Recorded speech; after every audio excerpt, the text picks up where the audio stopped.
Welcome back to the channel, guys. I hope you've been keeping well. Just a reminder for those who haven't subscribed, hit the subscribe button below as well as hit the bell for notifications. Now, big thanks to AOC who sent this monitor to review, because a little bit of history, AOC was the first monitor I ever used in competitive gaming, so it's kind of fate that it would be the first monitor that I get to review. Now, I want to do a little bit of an education on monitors as well as reviewing this monitor, because generally people only look at the native resolution and they look at the refresh rates when it comes to buying a monitor, but there is so much more to monitors. Now, if you watch the CES 2022 lineups, you would have heard a lot of people speak about the different certifications from TÜV Rheinland or the Pantone validation, as well as safety for eyes and health of eyes. Now, the reason that they're saying this is because we're going to be having a lot of options and we need to educate ourselves as to what are monitors about. Is it only just about native resolution, or is there more to it? So we're going to be looking at the design, we're going to be looking at the specifications. Now, when we go through the specifications, I'm actually going to show you this is what this monitor has to offer, and this is what the general market has to offer. Then we will look at the performance, and then we will draw closed with a conclusion. But as is normal, let's look at this unit a little bit closer.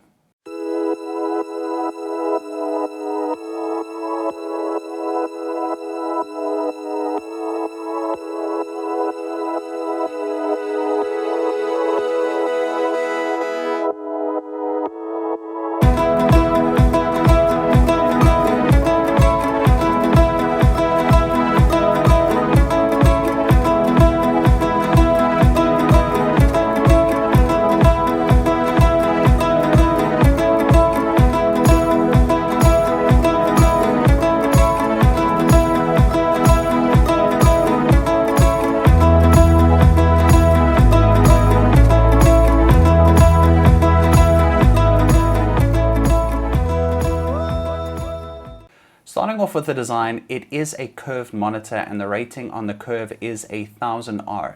You do get different curvature ratings, but 1000R is the best with regards to immersion. So this is what our eyes can actually physically see. So with 1000R, you're going to have the best immersion into your game, therefore having the best experience if you are someone that likes curved monitors. The entire monitor is comprised of plastic. There are obviously metal elements, but the back and front with regards to the bezels are made of plastic. The monitor is really sturdy with regards to its design, so as soon as you do put it on the surface that you're going to be using on, you're going to have hardly any run. With regards to input outputs, it has 2 times HDMI 2.0 and a DisplayPort 1.2. It does also have an audio jack if you are connecting it via that way to be able to connect your headset to the back. The weight comes in at 4.6 kilograms, so it is heavy-ish, but that's not really something that you're ever going to worry about because you're not holding your monitor while gaming. And it does have VESA mounting at the back should you wish to mount it with VESA. To adjustments, it does have tilt, swivel, and height, so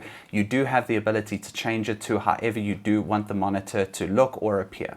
The only thing I would like to see changed in the design is the 2 frontal strips that are in red, to have them illuminated. A lot of monitors nowadays do have a lot of RGB effects at the back, especially the high-end monitors, but that's not really something that we ever get to see. So even if the frontals were turn on and offable, it would have been really cool to see these things just even slightly glow in the front. So let's talk about the specs, and the first 2 major specs is what was mentioned earlier. It is a WQHD or Quad HD at 2560 by 1440, and the is 165 Hertz.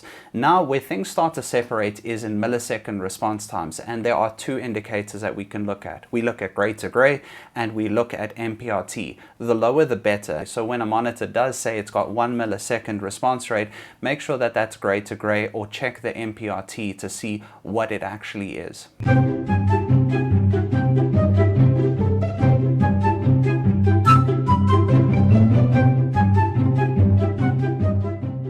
Where this monitor does separate itself is in contrast ratio. This is sitting with a 3000:1 contrast ratio, and currently a lot of the offerings in the market do have a WQHD with a 1000:1 on contrast ratio.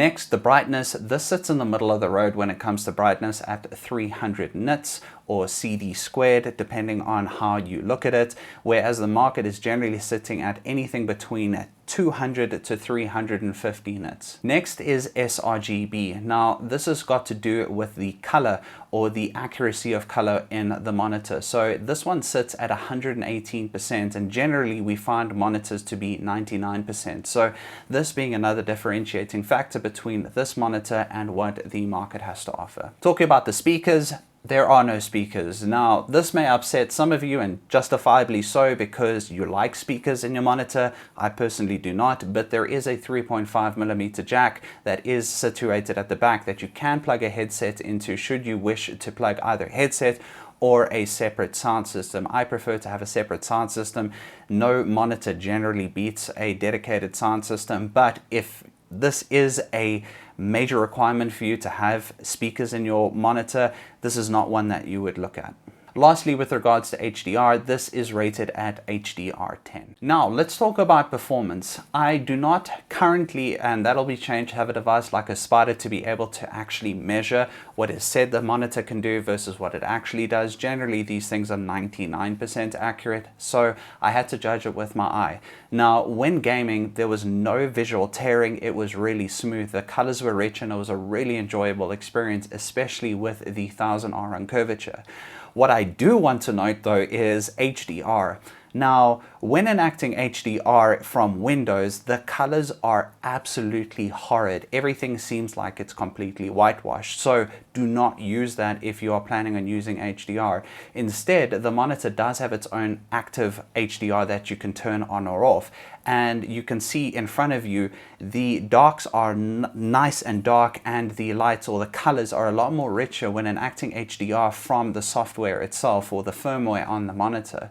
Now, lastly, I didn't enjoy, or I find it quite a bit irritating that this monitor does have 5 buttons at the back and you kind of have to adjust. It might not be an irritation for you, but I do prefer just that one joystick that you are able to click down or move across. But other than that, the performance of this monitor was honestly great. When programming the monitor, there are quite a few features that are available. So for those who like to customize their monitor to have it at the perfect brightness, etc., you can actually adjust this monitor, and it has so many different functionalities to be able to get the perfect settings that you require. So guys, it's time to conclude, and I'm going to conclude with the price. This retails for $7,999, and I'll put the dollar price over here so that you'll be able to see it for the overseas guys. But is this worth it? I have seen monitors retail for lower, even at $6,399, $6,499 for WQHD 165Hz.